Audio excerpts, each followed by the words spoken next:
So I saw an article on here earlier which gave me flashbacks of my encounter and wanted to share.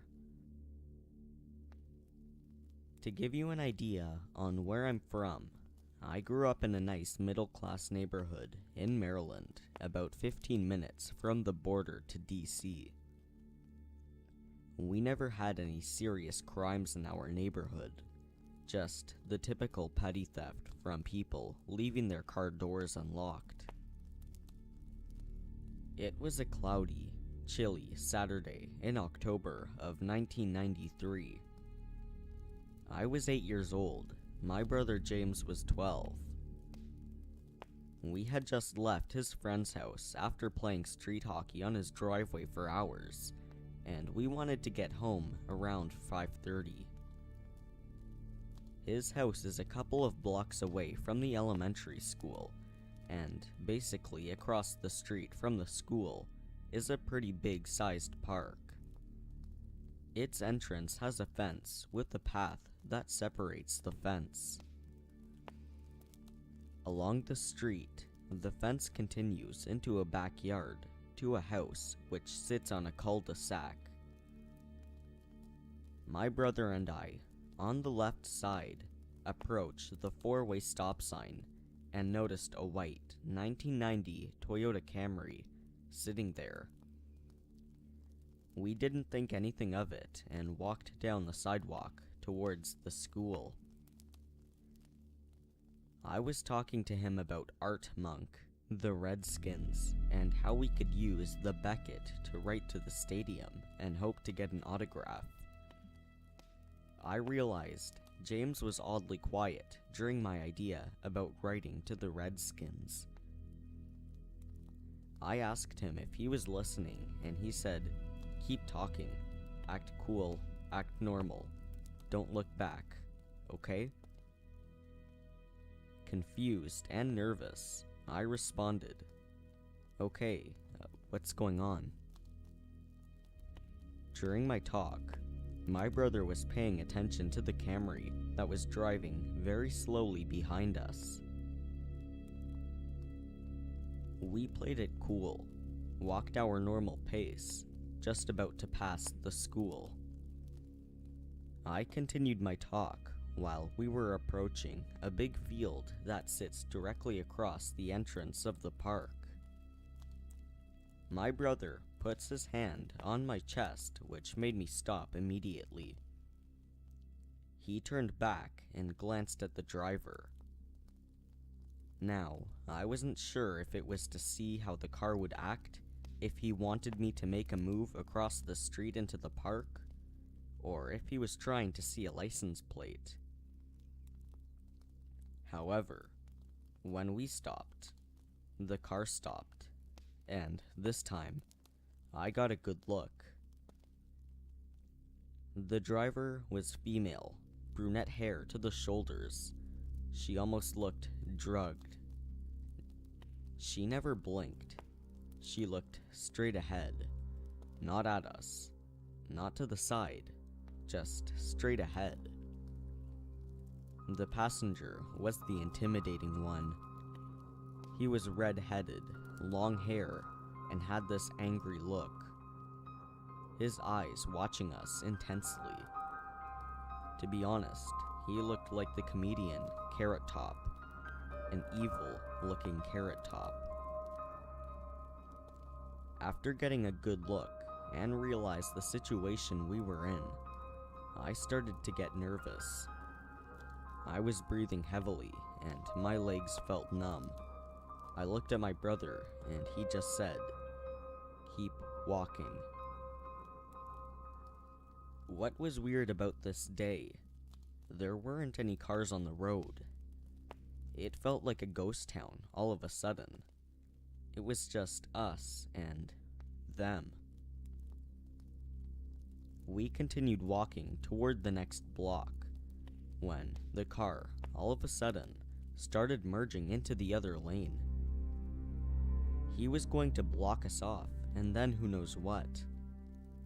My brother, being older than me, was faster than me. He knew it, and I knew it.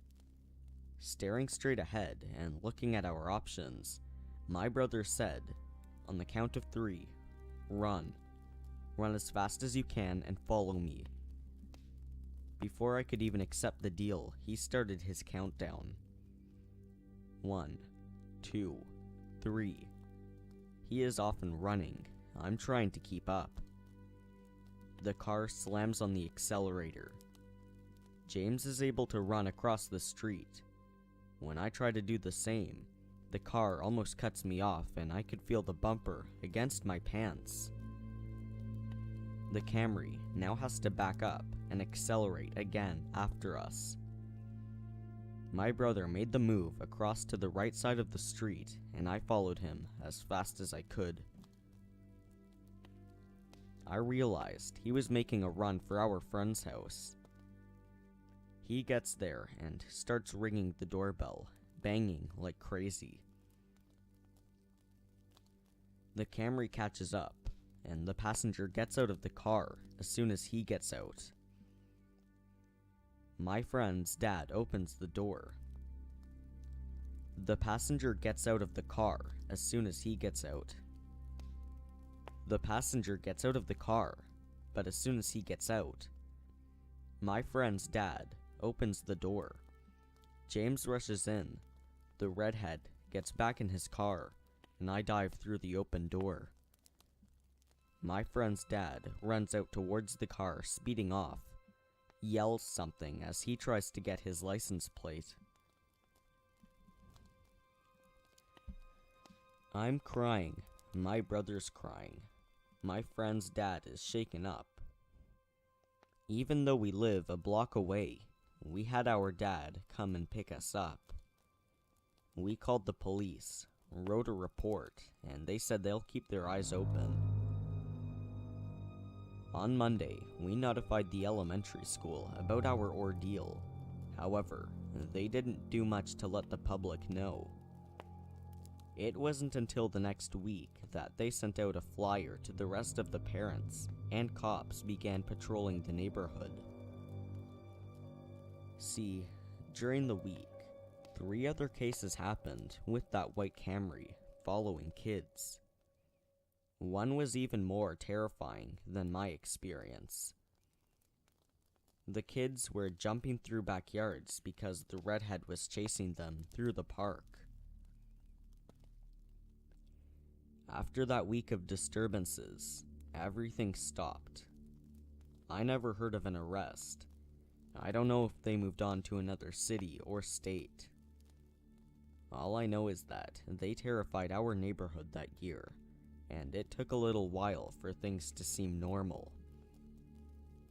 The brunette, I always wondered what her role was. Why would she participate in a terrorizing, menacing act? Either way, her face and that ugly, nasty redhead man are etched in my brain.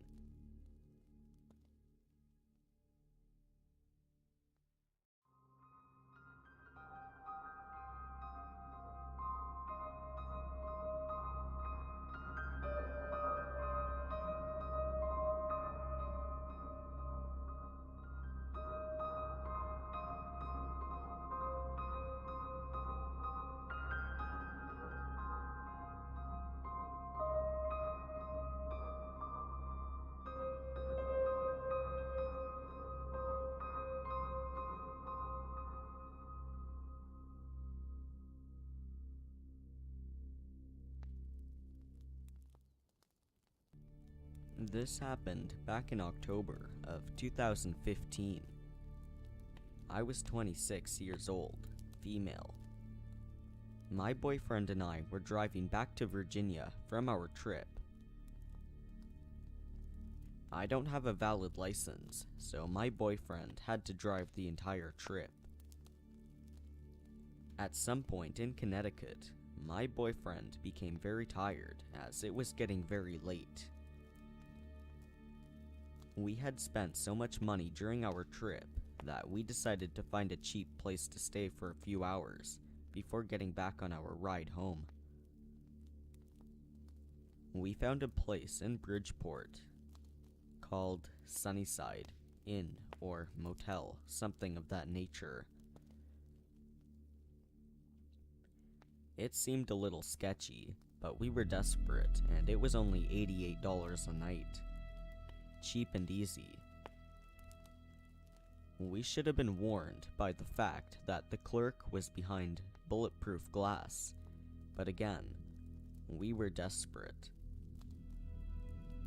Wanting something to eat, we walked across the street to the Good Bazaar. As we were walking back, we noticed a new car in the small parking lot, 2 spots over from ours. My boyfriend, being the protective man he is, has me walk close to him as we approached his car to get his knife for protection. For those of you who don't know, Bridgeport was once one of the highest murder capitals of the US. We started walking up the stairs to the 2nd floor towards our room. A large man got out of the new car and began following us, but with a distance. My boyfriend had me walk ahead of him and race to the room. We got in, locked the door, and placed a small table against it. The room was a wreck. The mattress folded in half when we sat on it. Tiles on the bathroom were falling off the walls. The chain on the door was removed, and there was a large odor of cigarette smoke through the vents, despite the rooms being smoke-free. My boyfriend decided to look up this place online. He found all negative reviews, some with photos of doors with bullet holes, dirty underwear on the beds, and one review saying that they found a blood stain in their room. Since we were already there and very exhausted, we decided to try and get some rest, then leave early. A while went by. We ate, watched Netflix, and tried to sleep. I fell asleep for a while, but my boyfriend never fell asleep. Around 6 o'clock a.m., the phone rang. My boyfriend picked it up, and all he heard was a heavy breathing on the other end. He asked who it was, but they never replied. Then they hung up. He woke me up and we booked it out of there. Never even checked out at the front desk.